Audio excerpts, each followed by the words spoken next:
रामबाग गावात एक पाटील कुटुंब राहत होतं. पाटलांचे 3 मुलं असतात.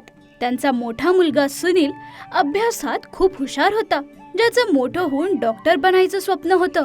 पण गरीब असल्यामुळे तो 10वी पर्यंत शिकू शकला आणि घर चालवण्यासाठी नोकरी करायला लागला. असे खूप वर्ष चालले जातात, पण इतक्या वर्षापर्यंत मेहनतीने काम करून सुद्धा सुनीलला आपल्या कामात बढती नव्हती मिळत. सुनील बेटा, आता तुझं लग्नाचं वय झालं आहे. माझी आणि तुझ्या पप्पांची इच्छा आहे की लवकरात लवकर तू तुझं घर संसार चालू करावा. नाही आई, मला तर अजून काम करून तुम्हाला दोघांना आणि आपल्या बहीण भावांना एक चांगलं आयुष्य द्यायचं आहे. मला माहित आहे बेटा, पण तू अजून किती वर्ष वाट बघशील? माझं आज पण हेच स्वप्न आहे की मी दुसऱ्यांची सेवा करून त्यांच्या आयुष्यात आनंद आणू शकेल. पण मी किती पण मेहनत केली तरी मला सफलता मिळत नाही. जाऊ दे आई, मला ह्या गोष्टींबद्दल बोलायचं नाही.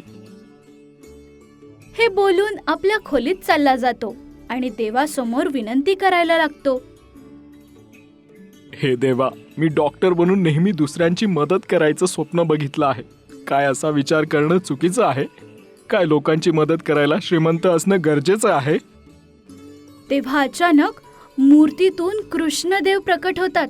असं बघून सुनील आश्चर्यचकित होतो. पुत्र, कुणाची पण मदत करायला पैशांची नाही तर एका चांगल्या मनाची गरज असते.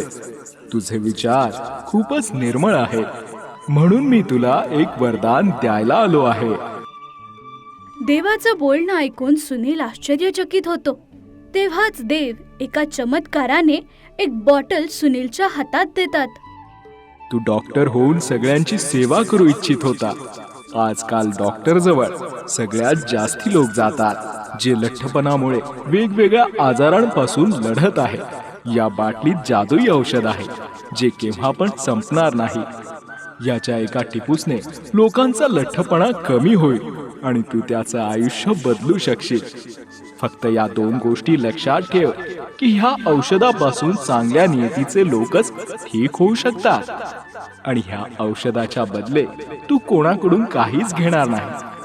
चांगले कर्म अनमोल असतात, म्हणून ठीक झाल्यानंतर लोक जे काही देतील त्यातच सुखी राहशील.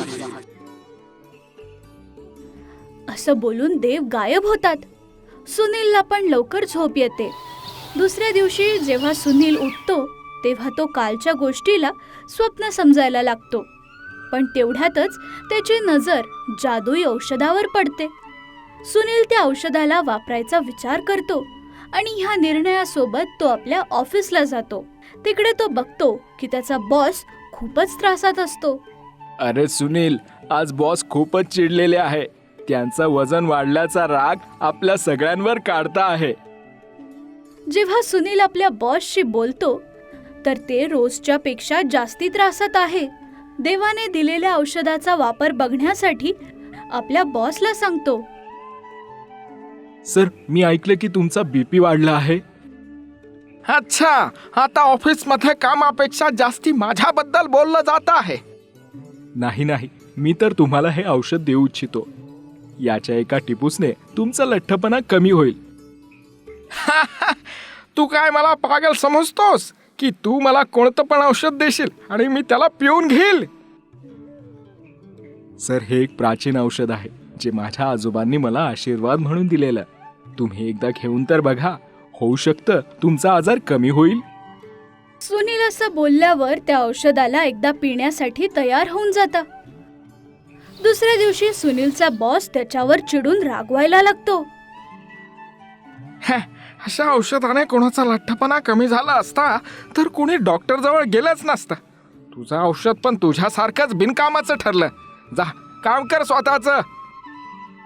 सुनील जाता जाता विचार करायला लागतो की हे सगळं स्वप्न तर नव्हतं, ज्याला तो खरं मानायला लागला आहे.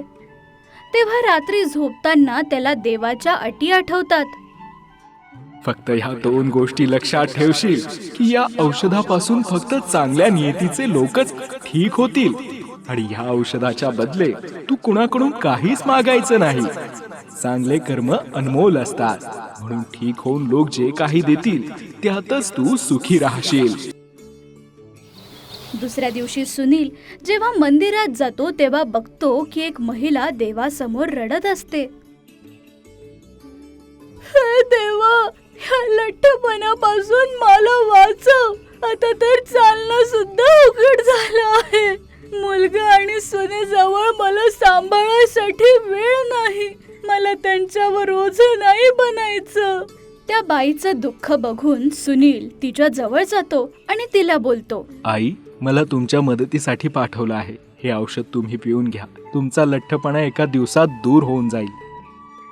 मंदिरात भेटलेल्या सुनीलला देवाचा दूत समजून ती लठ्ठ महिला जादुई औषधाचा एक टिपूस पिण्यासाठी तयार होऊन जाते.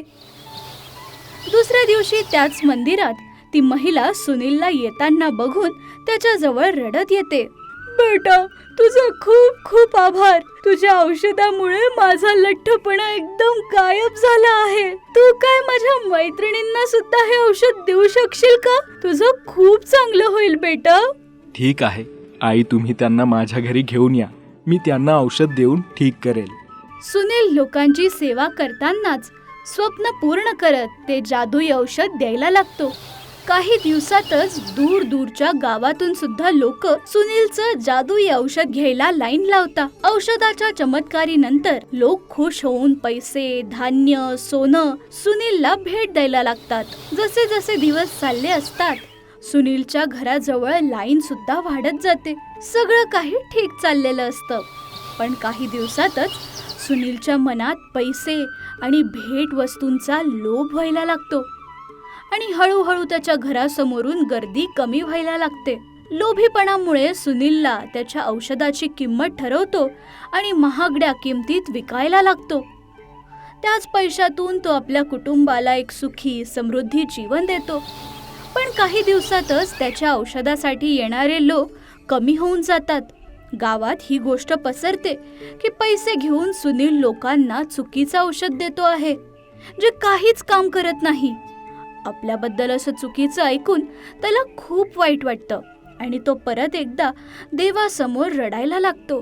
तेव्हा देव त्याला जोरात एक चापट मारता आणि त्याला लक्षात करून देता. मी तुला आधीच सांगितलेलं की या औषधाच्या बदले तू कुणाकडून काहीच मागणार नाही. पण तरी पण तू लोभी झाल्यामुळे लोकांकडून पैसे घेणे सुरू केलं.